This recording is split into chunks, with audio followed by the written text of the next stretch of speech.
Hello, I'm James Holland, and I hope you won't mind me mentioning my new book, Sicily 43, which is out now. The campaign remains an often forgotten one, yet, as I discovered, the 38-day battle for Sicily is an extraordinary and complete story, and one that involves breathtaking action at sea, in the air, and on land. Its conquest involved the largest airborne operations ever witnessed up to that point. Daring raids by special forces, the harnessing of the mafia, attacks across mosquito-infested plains, assaults up almost sheer faces of rock and scrub, and featured an astonishing array of highly colourful characters. It was a period in which fascism was overthrown in Italy, Mussolini was toppled, and in which the pattern for the rest of the war in the West was set. As I was writing it, I was swept away by the incredible human drama and by the relentless heat, dust, mosquitoes and the brutal terrain. There's a special edition with extra content at waterstones.com, but you can also get it at Amazon, an array of supermarkets or any of those brilliant independents that are dotted around the country. Thank you for listening, and ciao for now.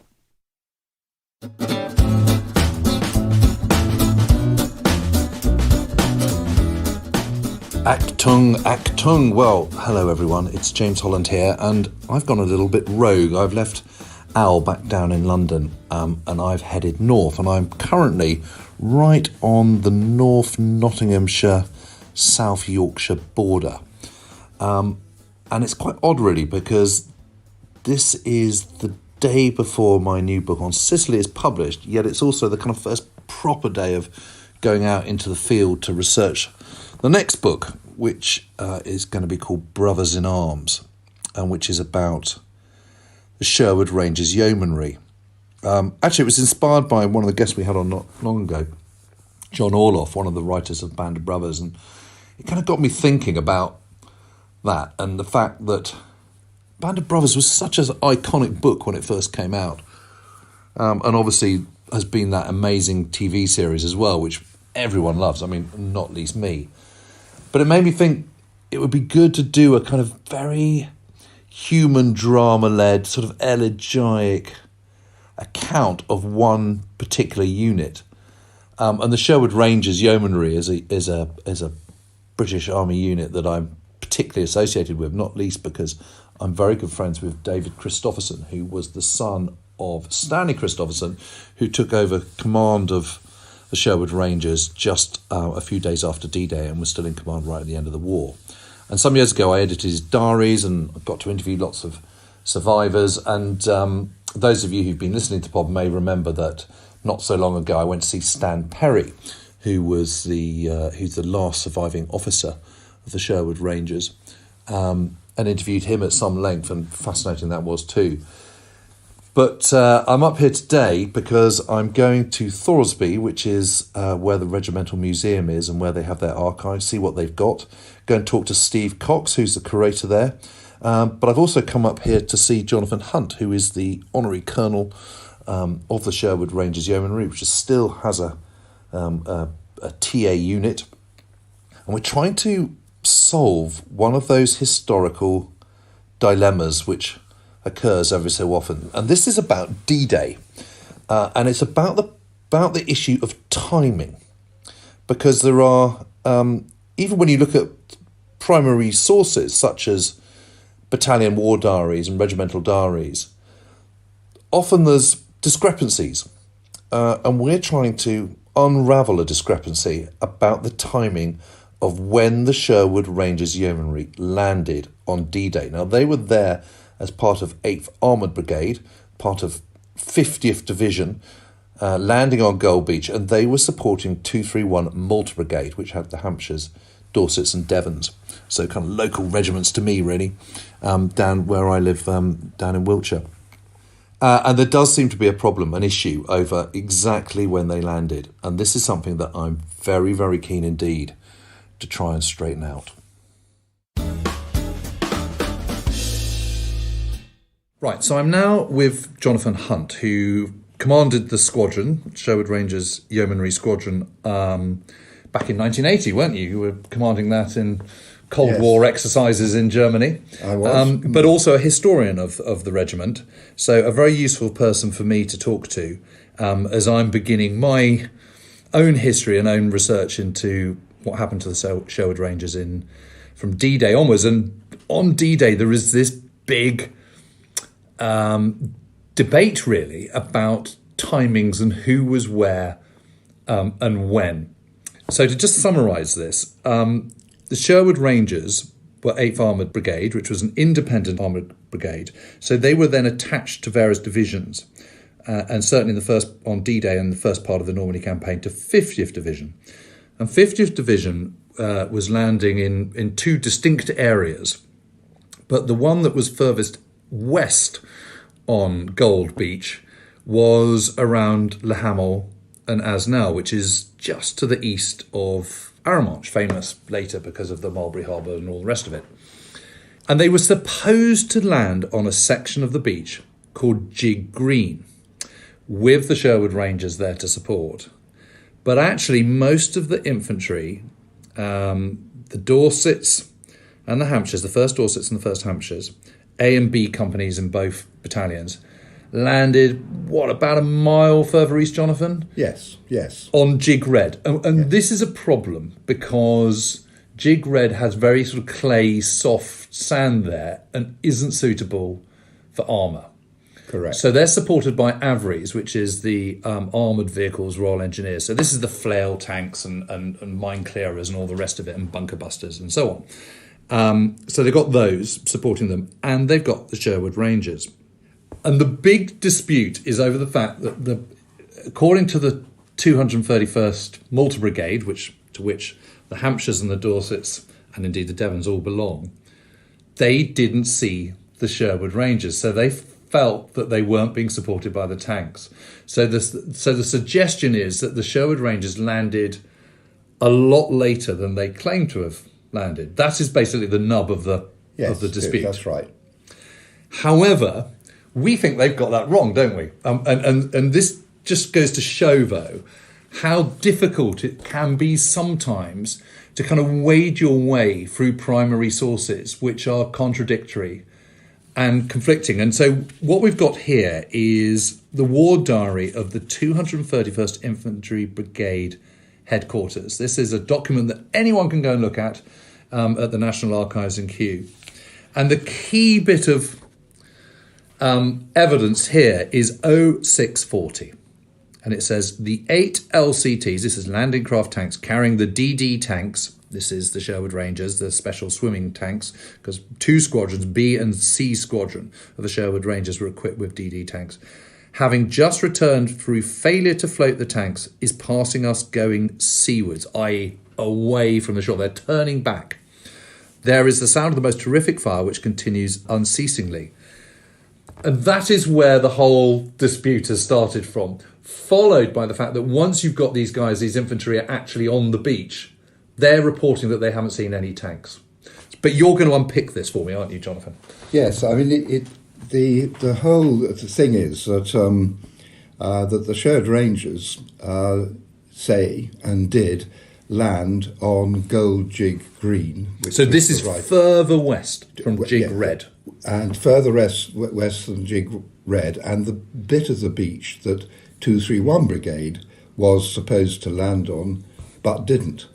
So, in fact, the Sherwood Rangers' story is that they landed where they should have landed at the time that they should have landed, and found themselves on the beach with no infantry support to attack and take out the defences ahead of them. And you know, you've been there a zillion times, I've been there a zillion times. There's that bunker there, isn't there, at Le Hamel. So for those of you who haven't been to Gold Beach, the westernmost part of Gold Beach, or rather I should say Jig Green, that section of the beach, is around this little hamlet called Le Hamel. Yes. And you can go and stand there on the kind of sort of, on the sea wall. Yes.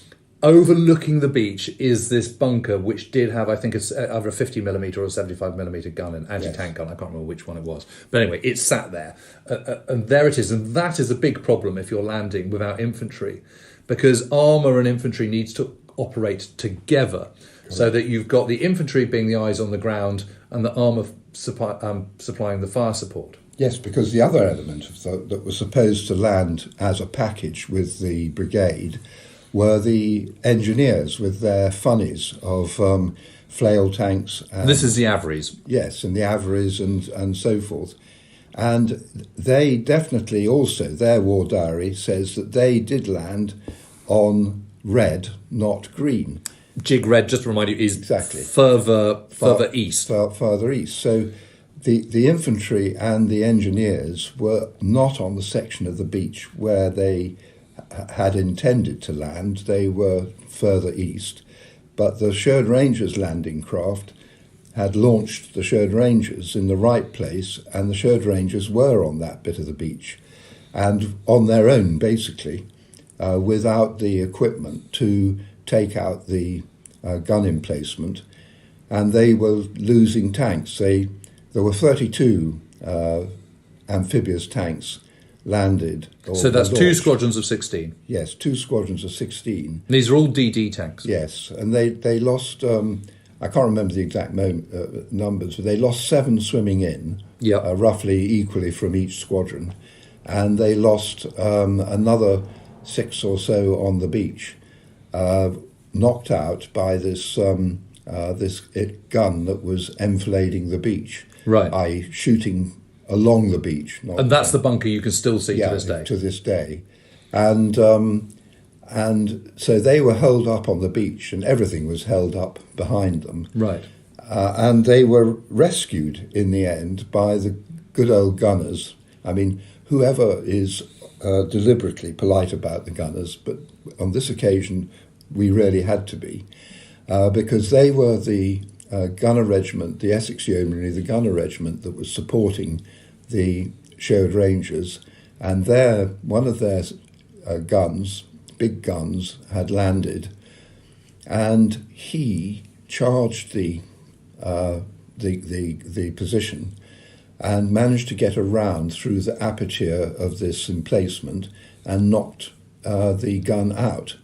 That's the thing that freed the Sherwood Rangers then to get off the beach.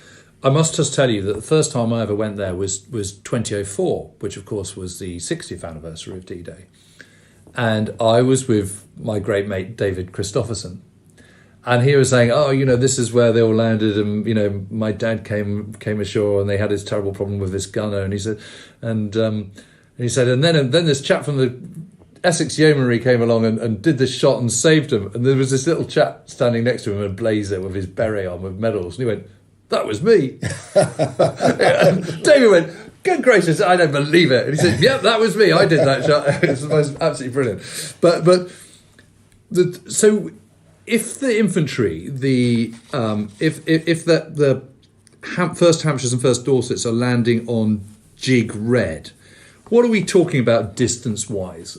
From where the Sherwood Rangers are landing on Jig Green? About a mile? Something like that? Yes. 3/4 mile? A Gold Beach, all these beaches, which were the same dimensions, they were about 4 miles wide. Right. And they were divided into 2 sectors which had code names, and the right-hand sector of Gold was called Jig, and the left-hand sector was called King. As you're attacking it. Yes. Yeah. And then each of those sectors were 2 miles. So King is where the green house is, isn't yes, it? exactly.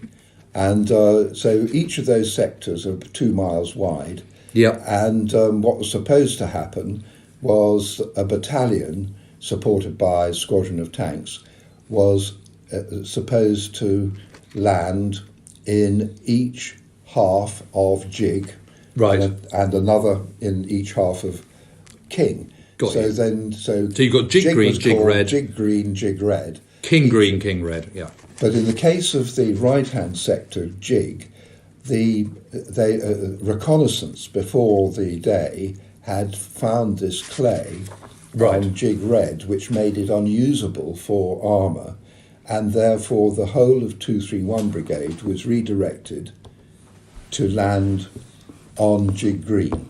Got you. And that would have been a mile wide. So if the brigade actually landed on Jig Red with its right flank on the boundary between Jig Red and Jig Green, it was effectively a whole mile to the east of where it should have been.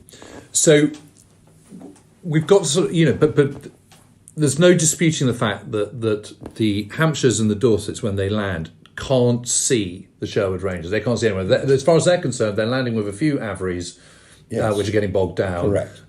And otherwise they're on their own. And they're up to a mile apart. That's the point. Well, So the point is, I mean, I think that is very, very easily explained because, first of all, you've got very, very low cloud. Yes. A mizzle. So you've got low visibility anyway. The fog of war. And you've got huge amounts of smoke. Yeah.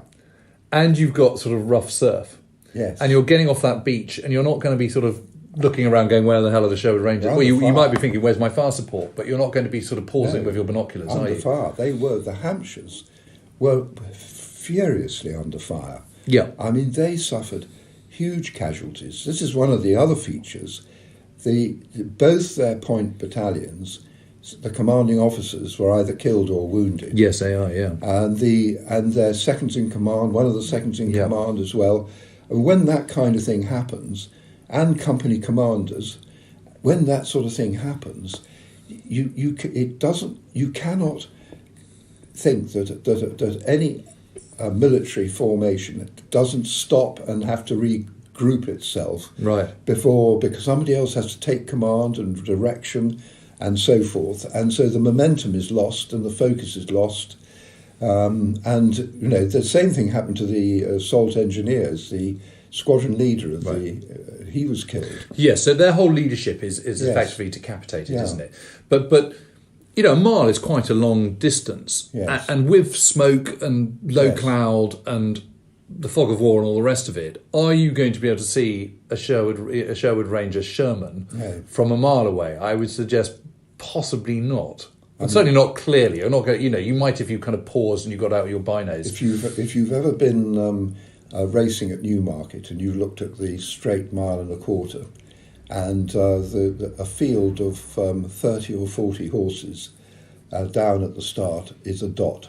Right. Okay. So that and Sherman's a big old thing, but it's not that big. So that explains why the infantry can't see the Sherwood Rangers, because the Sherwood Rangers have landed where they're supposed to at La Hamel, and the infantry of the Hampshire and the Dorsets have landed a mile away at least, further to the east, where they're surrounded by smoke and the fog of war and all the rest of it.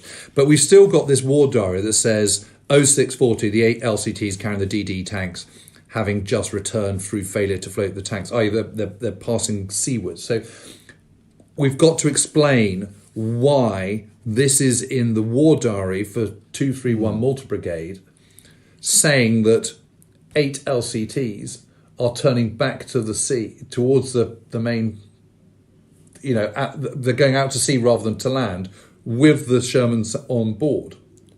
And I have no idea what they were looking at, but what I do think is when you look at the overall picture of D-Day, Omaha Beach, which is the Americans' beach to the west of Gold.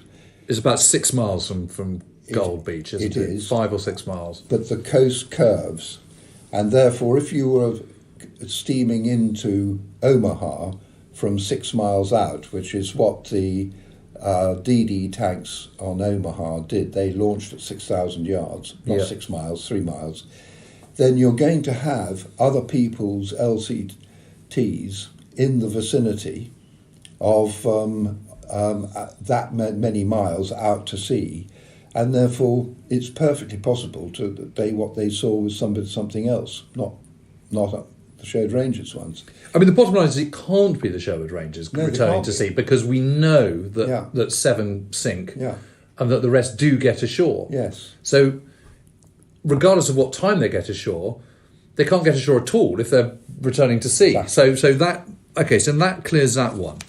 But there is another bit of evidence which I think is really, really conclusive, and this is an aerial photograph which is taken inland. So this is inland from La Hamel, and have they gone through Asnell at this point? They're in Asnell. Okay, so we're now looking at an aerial photograph, and I shall get a copy of this, and I will make sure that we post this up.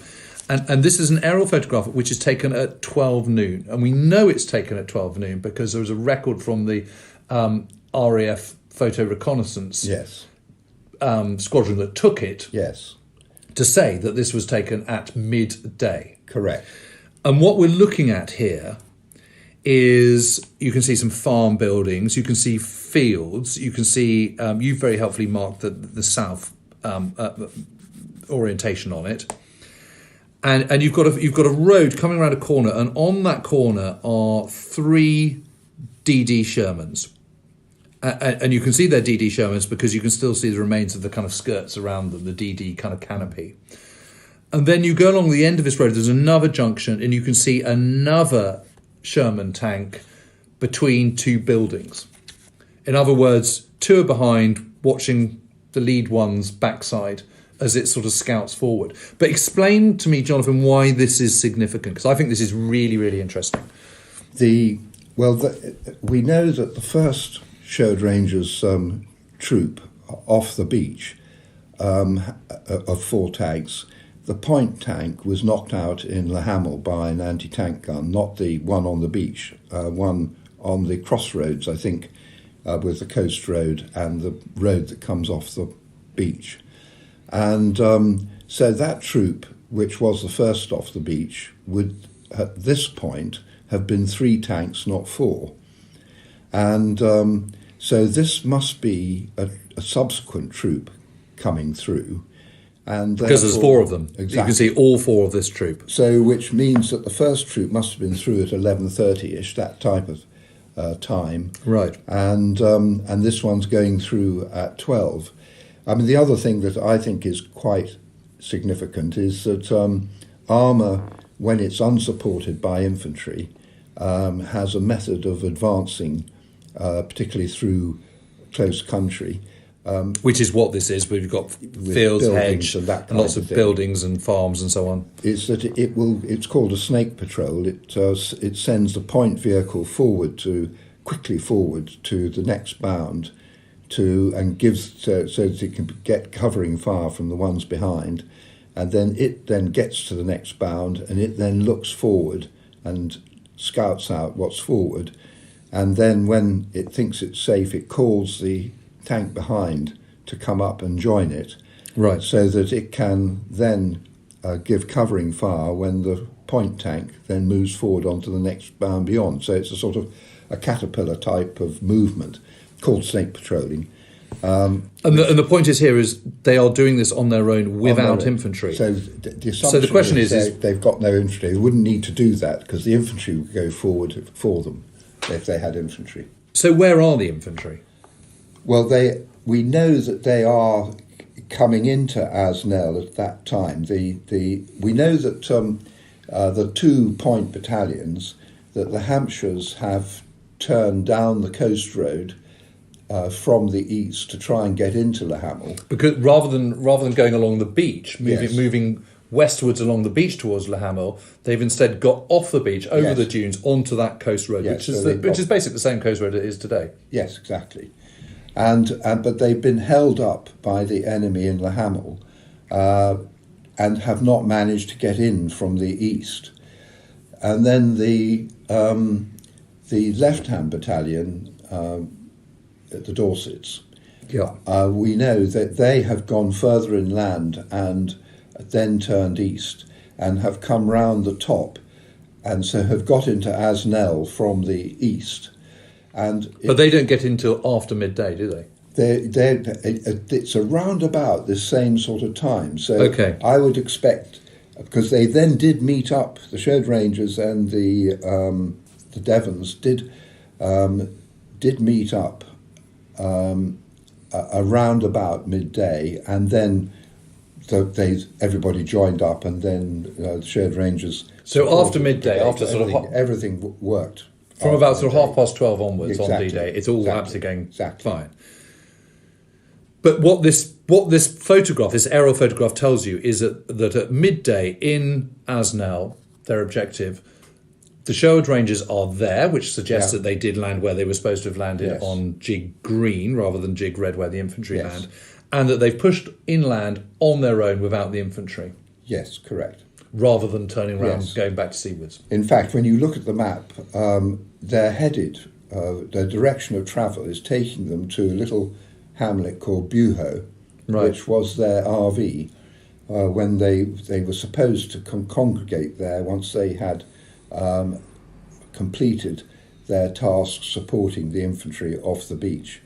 And so it's a perfectly logical route that they were taking. Well, this is all absolutely fascinating, and what it also tells me is that I need to leave absolutely no stone unturned on this, and I think there's a little bit more to be done on this, from oral testimonies, yes, but also from documentation, because naval documentation is also going to be key on this. But Jonathan, that's just fantastic, and it's why. A lot of history and a lot of researching is actually effectively like detective work. It's about getting little clues and piecing things together. And while it's always the kind of the human drama that kind of drew me in the first place, little kind of problems and conundrums and debates like this are really, really good fun to try and unravel. So thank you. Indeed. And it's also the case, I find, that when you've written a piece of history and you've done the research, you almost don't mind whether anybody reads it or not, because it has been so fascinating to unearth the actual truth and the story from. So it's a very sort of personal thing, is it not? It is, but it's also nice to sort of get it down in sort of hard print that. There is another. Let's face it. There's another reason for trying to get this absolutely nailed, and that is because new narratives of what happened can become set in stone, and there's a new memorial, isn't there, in Normandy? Yes. And we want to make sure that the correct story is on that memorial. Yes, for those who did it. Yep.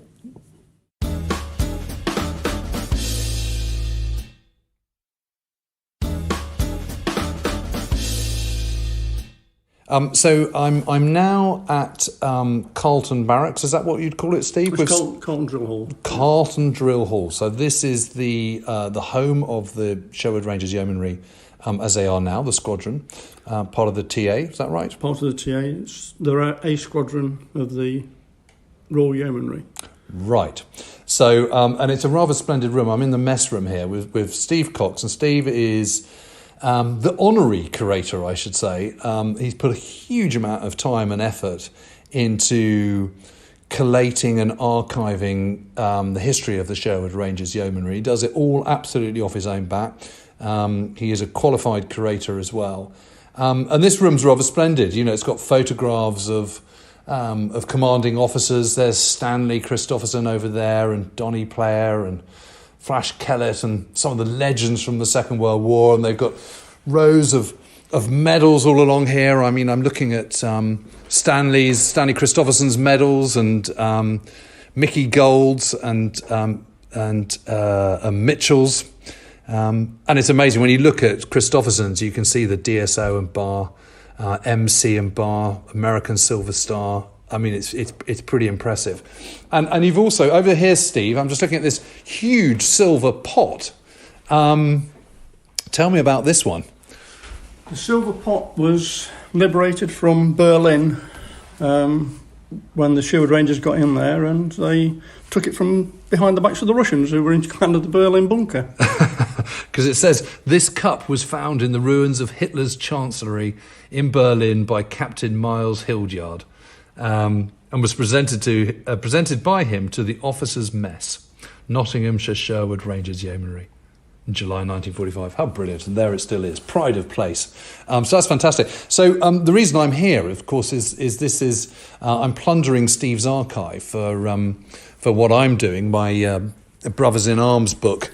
And this really is day one in many ways. And Steve's got out photographs and stuff, and all sorts of documents. And you've got details of what vehicle was being used by who, and accounts by people and testimonies and stuff. So it's a really good collection. But I'm really intrigued by this. So this is issued fortnightly by the Army Bureau of Current Affairs. It's a little kind of white and red, little thin paper wartime issue booklet, but tell me about it, Steve. Why is this important? It's significant, I should say.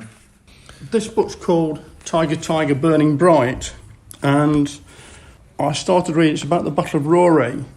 Right. And it's mentioned in Christopherson's diaries. Yep. That he was driving along with a reporter with him in his turret, and this is the account, but the Sherwood Rangers are not mentioned in the book. Right, because to do so would be to reveal Secrets and stuff, so they can't say who it is. So we have to guess, reading it, who's who. But there are accounts in the regimental histories of what happened, so you can tie it together. Anthony Cottrell, who's quite a famous war correspondent. Yeah. So here we are, yeah. So war staff writer. Part 2, the position was clear the enemy from position was. And it says, clear the enemy from Fontenay. It was now D+18. The brigade had been in action all that time and they had suffered many casualties. So this is the 8th Armoured Brigade. The colonel briefed me. So that is Christopherson. B Squadron would advance at 4:15 a.m. But it was A Squadron, wasn't it, who did the big attack at... Well, maybe not at Fontenay, because this is Fontenay, and then it's up to Roré, isn't it? Roré's involved. But it's fascinating because, of course, this is proper reportage, isn't it? It's done on the day when it's happened. On the day. Wonderful, kind of verbatim accounts of the kind of radio traffic he's listening to. We helped knock out a tank. It seems suicidally unresourceful. It says here, Larwood did it with a very fast one. Well, that appeals to me. So, of course, that's a reference to Harold Larwood, the legendary England fast bowler, said the squadron commander rather mysteriously.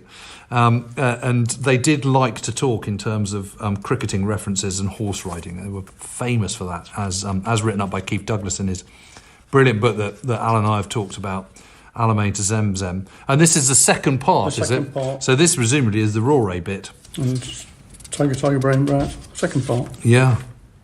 It's fantastic. And I've got to say, as a sort of, as a historian, coming across these little nuggets, I mean, how would you find that? I'd never have known about this had I not come up here today, Steve, and you collected it. Where did you find this in the first place? Military Book Fair at Duxford. And you just came across it and twigged? There was a pile of books, and when we had Christopherson's diaries to go through, he'd actually got a copy pasted in his diary, in his notes. Yep.